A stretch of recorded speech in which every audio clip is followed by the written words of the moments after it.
নমস্কার, আমি সোমা। আজ আমি তোমাদের ক্লাস 8 এর চ্যাপ্টার 11 শতকরা অঙ্কগুলি করাবো। এর আগের দিন আমাদের 12 পর্যন্ত হয়েছিল, তো তোমরা যারা এখনো দেখোনি অঙ্কগুলো করা হয়নি, তো তোমরা করে নেবে। আমি আগে দুটো ভিডিও করা হয়েছে, সেগুলো দেখে নেবে একটু। আমি নেক্সট 13 থেকে আজকে শুরু করব আজকে। তাহলে দেখো 13 নম্বরটা বলেছে যে জল জমে বরফ হলে আয়তন 10% বৃদ্ধি পায়। যখন বরফ হচ্ছে জল জমে তখন কি হচ্ছে, আয়তন 10% বৃদ্ধি পাচ্ছে। তাহলে ওই বরফটা গলে যদি আবার জলে পরিণত হয় তাহলে আয়তন শতকরা কত হ্রাস পাবে। তাহলে দেখো বলেছে জল জমে যখন বরফ হচ্ছে তখন আয়তন 10% হ্রাস পাচ্ছে। তাহলে যদি আমরা ধরে নিই যে জলের আয়তন সমান সমান কত, আয়তনের একককেই সবসময় ঘনতে হয়, ঠিক আছে। যেমন ধরো দৈর্ঘ্য প্রস্থ এগুলো যেমন মিটারে বা সেমিতে হয় নর্মালি, মিটার সেমি এসবে। আর ক্ষেত্রফল যখনই বলে তখনই আমাদের বর্গ হয়ে যায়, আর আয়তন যখন বলে তখন আমাদের ঘন হয়ে যায়। তাহলে জলের আয়তন সমান সমান 100 ঘন একক। এবার বলেছে জলটা যখন জমে যাচ্ছে তখন বরফ হলে 10% বৃদ্ধি পায় আয়তন। তাহলে জল জমে বরফ হলে আয়তন 10% বৃদ্ধি পায়।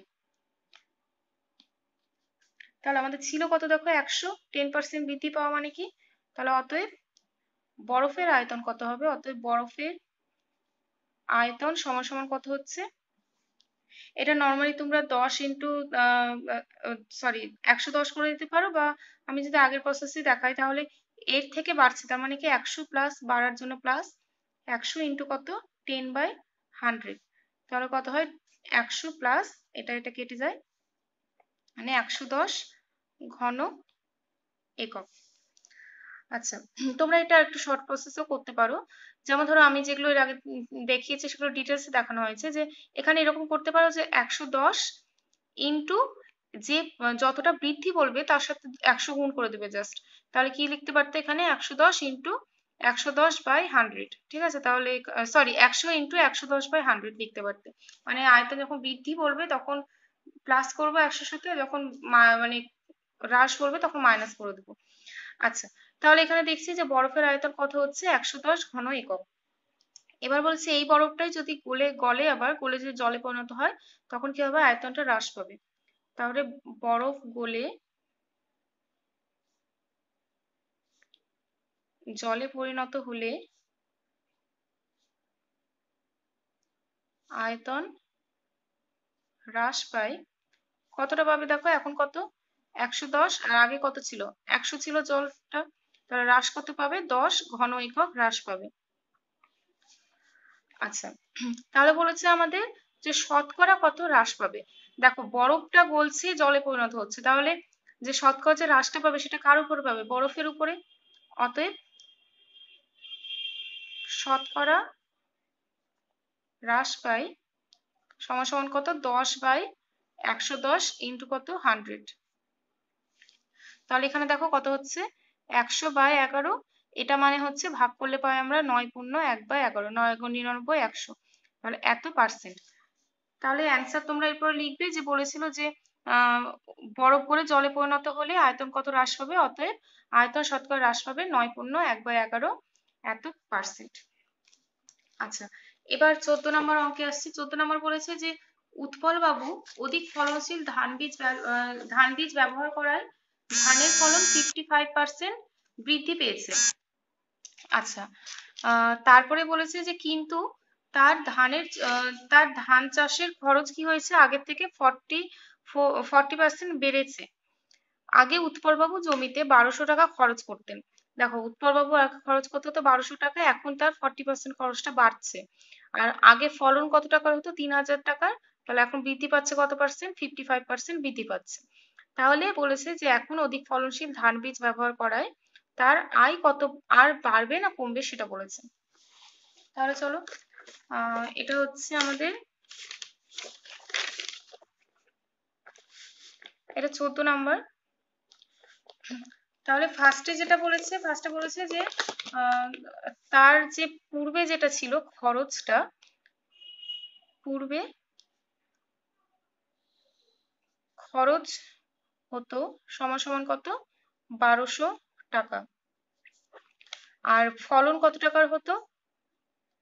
ফলন হতো সমান সমান 3000 টাকা। তাহলে ফলন হতো এত টাকার আর খরচ হতো এত, তাহলে লাভ কত টাকা হতো? 3000 মাইনাস 1200। অতএব পূর্বে লাভ হতো সমান সমান 3000 মাইনাস 1200। তাহলে 001800 এত টাকা তার পূর্বে লাভ হতো। এবার আসছি আমরা বর্তমানে। বর্তমানে কি বলেছে যে ফলন 55% বৃদ্ধি পেয়েছে। ফলন 55% বৃদ্ধি পেলে হয় সমান সমান, ফলন আগে কত ছিল? ফলন আগে ছিল 3000। 3000-এর উপর 55% বৃদ্ধি পাচ্ছে। আচ্ছা, একটু আগে যেটা আমি বললাম যে এটা শর্টও করা যায়, মানে এত ডিটেলসে না লিখে। তাহলে 3000 উপরে 55% বৃদ্ধি পাচ্ছে। বৃদ্ধি পাওয়া মানে কি? যেটা বৃদ্ধি পাবে সেটাকে 100 দিয়ে যোগ করে দেবো। তাহলে 55% বৃদ্ধি পাচ্ছে, তার মানে কত? 155। ঠিক আছে, 55% বৃদ্ধি পাওয়া মানে কি যে 100-এর সাথে 55টাকে গুণ করে দেবো বাই এত।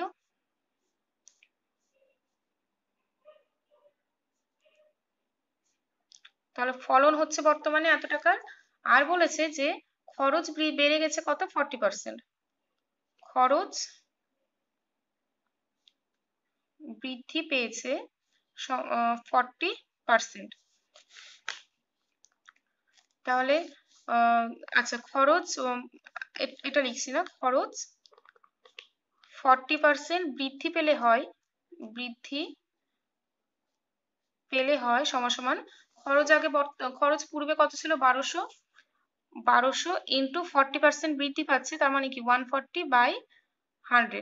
আমি ডিটেলসে আগে যেভাবে করেছিলাম সেভাবে করতে পারতে, যে 1200 প্লাস 1200 ইন্টু 40/100।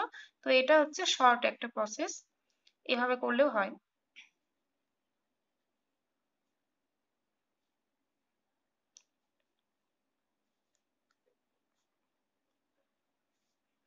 আচ্ছা,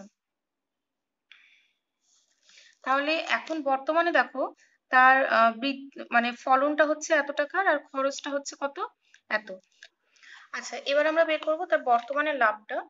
অতএব লাভ সমান সমান কত? 4650 মাইনাস 1680। 4650 মাইনাস 1680। তাহলে এত টাকা, এটা ক্যালকুলেশন করলে হয় 2970 এত টাকা। তাহলে এটা হচ্ছে তার বর্তমানের লাভ। আর তার পূর্বের যে লাভটা সেটা কত ছিল আমাদের? 1800 টাকা। মানে লাভ মানে কি আয়টা, যেটা এখানে তোমরা আয়ও লিখতে পারো। এখানে অ্যাকচুয়ালি আয়টা লিখতে ভালো হয় যেহেতু বইয়ে সেটা ইউজ করেছে। অতএব আয় কি হচ্ছে? আগে ছিল আমাদের 1800 আর এখন হচ্ছে 2970। অতএব আয় বৃদ্ধি পায়, আয় বৃদ্ধি পায় সমান সমান 2970 মাইনাস কত? 1800 এত টাকা। তাহলে লাস্টে অ্যান্সার লিখবে যে অতএব উচ্চ ফলনশীল ধান বীজ ব্যবহার করা তার আয় বেড়েছে এবং 1170 টাকা বেড়েছে। এটা হচ্ছে আমাদের অ্যান্সার। আচ্ছা, এটা 14 হলো। এবার 15 নম্বর অঙ্কে আসছি। 15 নম্বর অঙ্কটা খুবই ইম্পর্টেন্ট, 14 ইম্পর্টেন্ট। তাহলে 15 নম্বর বলেছে যে একটি বিধানসভা কেন্দ্রের ভোটারদের 80% ভোট দিয়েছেন এবং বিজয়ী প্রার্থী ওই প্রদত্ত ভোটে 65% ভোট পেয়ে নির্বাচিত হয়েছেন। তিনি মোট ভোটের শতকরা কত ভোট পেয়েছেন লিখতে বলেছে। আচ্ছা, বিধানসভা কেন্দ্রের ভোটারদের 80% ভোট দিয়েছেন। কতজন ভোটার ছিল আমরা জানি না, বলেছে 80% ভোট দিয়েছেন। আর বিজয়ী যে প্রার্থীটা সেটা হচ্ছে 65% ভোটের, মানে প্রদত্ত ভোটে 65% পেয়েছেন। তাহলে আমরা ধরছি এখানে যে ধরে নিই আমরা মোট ভোটারই হচ্ছে 100। ধরি মোট ভোটার সমান সমান কত? 100 জন। এবার বলেছে মোট ভোটারের 80% ভোট দিয়েছে। তাহলে মোট ভোটারদের 80% ভোট দিলে হয় সমান সমান কত? 100 ইন্টু 80/100। তাহলে কতজন ভোট দিয়েছে? এতজন ভোট দিয়েছে। এবার বলেছে প্রদত্ত ভোট। প্রদত্ত ভোট মানে কি? এটাকেই বোঝাচ্ছে। বলছে প্রদত্ত ভোটের 65% পেয়ে নির্বাচিত হয়েছেন কি? বিজয়ী প্রার্থী। তাহলে বিজয়ী প্রার্থী প্রদত্ত ভোটের 65% পেয়ে নির্বাচিত হয়েছেন। তাহলে অতএব বিজয়ী প্রার্থী কত ভোট পেয়েছে সেটা দেখি। অতএব বিজয়ী প্রার্থী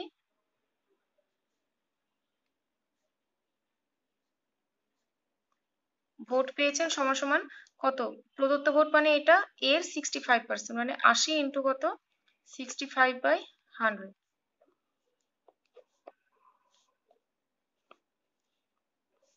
তাহলে কত 52। তাহলে বিজয়ী প্রার্থী ভোট পেয়েছে কত 52। আচ্ছা বলেছে যে তিনি মোট ভোটের শতকরা কত পেয়েছেন, তিনি মোট ভোটের শতকরা কত পেয়েছেন। তাহলে দেখো এটা যদি পার্সেন্টে করি একই হবে। তাহলে অতএব মোট ভোটের শতকরা কত কত ভোট পেয়েছেন, অ্যাকচুয়ালি এ পেয়েছে 52 ভোট পেয়েছে, আর মোট ভোট কত 100 ছিল। মোট ভোটের সাথে বলেছে আর শতকরার জন্য কি করছি 100 গুণ, তাহলে মোট ভোটের শতকরা 52% ভোট পেয়েছেন। বা তুমি এখান থেকে ডিরেক্ট লিখতেও পারো। তাহলে এখানে আমি দেখিয়েছি, অ্যাকচুয়ালি এখান থেকে ডিরেক্ট লেখা যায় অ্যান্সারটা। তো মোট ভোটের 52% তিনি ভোট পেয়েছেন। আচ্ছা নেক্সট 16 নম্বর আছে, আমি 16 নম্বরটা এখন করাবো না, আমি আগে 17তে যাচ্ছি। 17 নম্বরটা বলেছে যে আমিনা বিবি বেতনের প্রথমে 20%, আমিনা বিবির বেতন প্রথমে 20% বৃদ্ধি পেয়ে 20% বৃদ্ধি পেয়ে আবার 20% পরে হ্রাস পায়। তাহলে আমিনা বিবির বেতন শতকরা কত পরিবর্তন হচ্ছে, মানে আমিনা বিবির বেতনটা অ্যাকচুয়ালি আগের থেকে হ্রাস পাচ্ছে না বৃদ্ধি পাচ্ছে সেটা বের করতে বলেছে। তাহলে এটাও সেম ভাবে ধরছি। আমিনা বিবির ফার্স্টে বেতন কত ছিল জানি না, ধরি পূর্বে আমিনা বিবির বেতন ছিল, পূর্বে আমিনা বিবির বেতন ছিল সমান সমান কত 100 টাকা। এবার কি বলেছে প্রথমে 20% বৃদ্ধি পেয়েছে, তাহলে প্রথমে 20% বৃদ্ধি পেলে বেতন হয় সমান সমান কত 100-র উপর 20% বৃদ্ধি পেয়েছে তার মানে কি 120 বাই কত 100। দেখো বৃদ্ধি পেয়েছে বলছে না 120 করছে, যদি হ্রাস বলতো তাহলে 100 থেকে 20 টাকা মাইনাস করতাম। তাহলে অ্যাকচুয়ালি বেতন কত হচ্ছে 120 টাকা। এবার বলেছে যে পরে আবার 20% হ্রাস পাচ্ছে, তাহলে এই যে 20% হ্রাস পাচ্ছে সেটা কার উপরে পাচ্ছে 120 টাকার উপরে কিন্তু, ঠিক আছে। আমরা একটা বইয়ে ছাড়ের অঙ্ক করেছিলাম সেম টাইপের। তাহলে পরে 20% হ্রাস পেলে বেতন হয় সমান সমান কত 120 টাকার উপরে হ্রাস পাচ্ছে, তার মানে 120 ইন্টু 20% হ্রাস পাচ্ছে, তার মানে কি কত 80, যেহেতু হ্রাস পাচ্ছে সেহেতু কত হচ্ছে 80/100, 96 এত টাকা। তাহলে বলেছে যে আমিনা বিবির বেতন শতকরা কত পরিবর্তন হচ্ছে। তাহলে দেখো আগে বেতন কত ছিল, আগে বেতন ছিল 100, এখন কত হচ্ছে বেতন 96, তাহলে কি হচ্ছে আগে থেকে কমছে তো। অতএব আমিনা বিবির বেতন হ্রাস পায়, কত হ্রাস পায় 100 মাইনাস কি 96, মানে 4 টাকা হ্রাস পেয়েছে। এবার বলেছে শতকরা কত হ্রাস পেয়েছে, অতএব আমিনা বিবির বেতন শতকরা হ্রাস পায় সমান সমান মোট হ্রাসটা মানে 4 বাই কত, কার সাথে তুলনা করব আমরা পূর্বের সাথে, তাহলে পূর্ব কত 100 ইন্টু শতকরার জন্য কত হচ্ছে 100, তাহলে কাটাকাটি করে কত হচ্ছে 4%, মানে অ্যাকচুয়ালি তার বেতন ওভাবে করে নিয়ে 4% হ্রাসই পেয়েছে, মানে তার লস হয়েছে এখানে। আচ্ছা নেক্সট 18 নাম্বার। 18 নাম্বারটা বলেছে যে একটি আয়তক্ষেত্রের দৈর্ঘ্য হচ্ছে 15% বৃদ্ধি করা হলো এবং প্রস্থটাকে 15% হ্রাস করা হয়েছে। তাহলে আয়তক্ষেত্রের ক্ষেত্রফল শতকরা কত বৃদ্ধি বা হ্রাস পেয়েছে। আচ্ছা তাহলে যেহেতু আমাদের বলেছে যে আয়তক্ষেত্রের দৈর্ঘ্যটা 15% বৃদ্ধি করা হলো আর প্রস্থ 15% হ্রাস করা হলো, তাহলে আমরা ধরে নিচ্ছি যে ধরি আয়তক্ষেত্রের দৈর্ঘ্য ইকুয়াল টু কত এক্স আর আয়তক্ষেত্রে প্রস্থ ইকুয়াল টু কত ওয়াই। দেখো এখানে কেন 100 ধরতে পারলাম না, যেহেতু আমাদের দুটো জিনিস ধরতে হচ্ছে সেজন্য 100 ধরতে পারিনি। যদি আমাদের শুধু দৈর্ঘ্য থাকতো বা শুধু যদি প্রস্থ থাকতো তাহলে আমরা 100 ধরতে পারতাম। এর আগের অঙ্কগুলোতে আমাদের ধরার ব্যাপার একটাতেই ছিল, সেজন্য আমরা 100 ধরে নিয়েছি। আচ্ছা, তাহলে তখন আয়তক্ষেত্রের ক্ষেত্রফল কত ছিল আগে বের করে নিই। আয়তক্ষেত্রের ক্ষেত্রফল কি ফর্মুলা, দৈর্ঘ্য ইন্টু প্রস্থ, এত বর্গ একক। যেহেতু আমাদের কিছু বলে দেয়নি ওই জন্য একক কথাটা লিখছি। এবার বলেছে যে আয়তক্ষেত্রের দৈর্ঘ্য 15% বৃদ্ধি করা হলো। তাহলে দৈর্ঘ্য 15% বৃদ্ধি পেলে হয় সমান সমান, আগে কত ছিল এক্স ছিল, 15% বৃদ্ধি পাচ্ছে তাহলে কত হবে 115 বাই কত 100। আচ্ছা, বা তোমাদের যদি অসুবিধা হয় তাহলে তোমরা এইভাবে করতে পারো, যে আমি সাইড করে দেখাচ্ছি, এক্স প্লাস এক্স ইন্টু 15/100, এটা সেম জিনিস কিন্তু, ঠিক আছে। তাহলে এখানে আসছি আমি, তাহলে এখানে 5 দিয়ে 5 দুগুণ 10,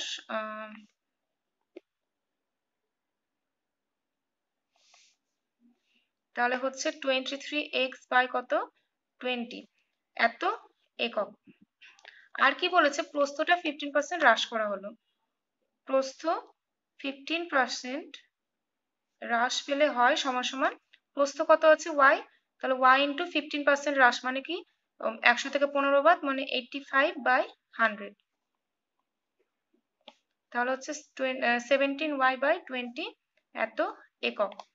তাহলে অতএব তখন আমাদের ক্ষেত্রফল কত, অতএব ক্ষেত্রফল সমান সমান দৈর্ঘ্য ইন্টু প্রস্থ মানে 23x/20 ইন্টু 17y/20।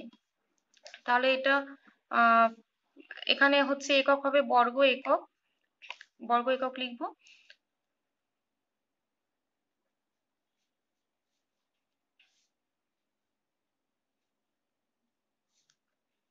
তাহলে হচ্ছে 391xy বাই কত 400। আচ্ছা, আগে আমাদের কত ছিল ক্ষেত্রফলটা, আগে ছিল হচ্ছে আমাদের xy, ঠিক আছে। এবার বলেছে শতকরা বৃদ্ধি কত বৃদ্ধি বা হ্রাস পেলো, আমাদের বৃদ্ধি পাবে না হ্রাস পাবে সেটা বলে দেয়নি। বৃদ্ধি কখন পাবে, যদি আগেরটা ছোট আর এখনকারটা যদি বড় হয় তার মানে বৃদ্ধি পাবে, কিন্তু আগেরটা যদি বড় হয় এখনকারটা যদি ছোট হয় তার মানে কি হ্রাস পাবে। তাহলে দেখছি এটা বৃদ্ধি না হ্রাস পেলো। দেখো আগেরটা কত হচ্ছে xy আর এখন কত হচ্ছে 391xy বাই কত 400। তাহলে উপরে ছোট সংখ্যা নিচে বড় সংখ্যা ভাগ করলে আমাদের একের থেকে কমই আসবে, তাহলে একের থেকে কম, কিন্তু এটা তো এক, তার মানে আগে বেশি ছিল আর এখন কি হচ্ছে কম, তাহলে ক্ষেত্রফলটা হ্রাস পাচ্ছে। অতএব ক্ষেত্রফল হ্রাস পায় সমান সমান xy মাইনাস 391xy বাই কত 400। দেখো উপরে যদি ছোট সংখ্যা থাকে নিচে বড় সংখ্যা থাকলে ভাগ করলে আমরা সবসময় একে কম পাই, আর উপরে যদি বড় থাকে নিচে যদি ছোট থাকে তাহলে ভাগফলটা আমরা একে সবসময় বেশি পাই। তাহলে এইভাবে তোমরা সহজে বুঝতে পারবে। তাহলে 400xy মাইনাস 391xy বাই কত 400, তাহলে হচ্ছে 9xy বাই 400 এত বর্গ একক। আচ্ছা, তাহলে হচ্ছে এখানে আমাদের শুধু হ্রাস পায় কত পাচ্ছে 9xy/400। এবার আমাদের বের করতে হবে শতকরা কত হ্রাস পাচ্ছে। তাহলে অতএব শতকরা হ্রাস সমান সমান মোট হ্রাস কত পাচ্ছি 9xy/400, কার উপরে হ্রাসটা হচ্ছে আগের ক্ষেত্রফলের উপর মানে বাই xy ইন্টু 100, তাহলে 9xy/400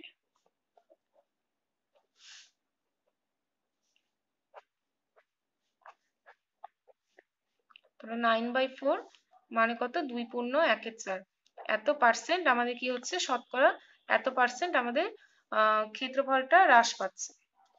তাহলে আজকে আমি 16 নম্বরটা বাদ দিলাম। তাহলে তোমরা এতটাই প্র্যাকটিস করবে আগে, আমি নেক্সট দিন 16 আর যেগুলো বাকি থাকছে মানে 16, 19, 20 এই তিনটে বাকি থাকছে, আমি নেক্সট দিন বাকিগুলো করাবো। আজকে এতটা পর্যন্ত।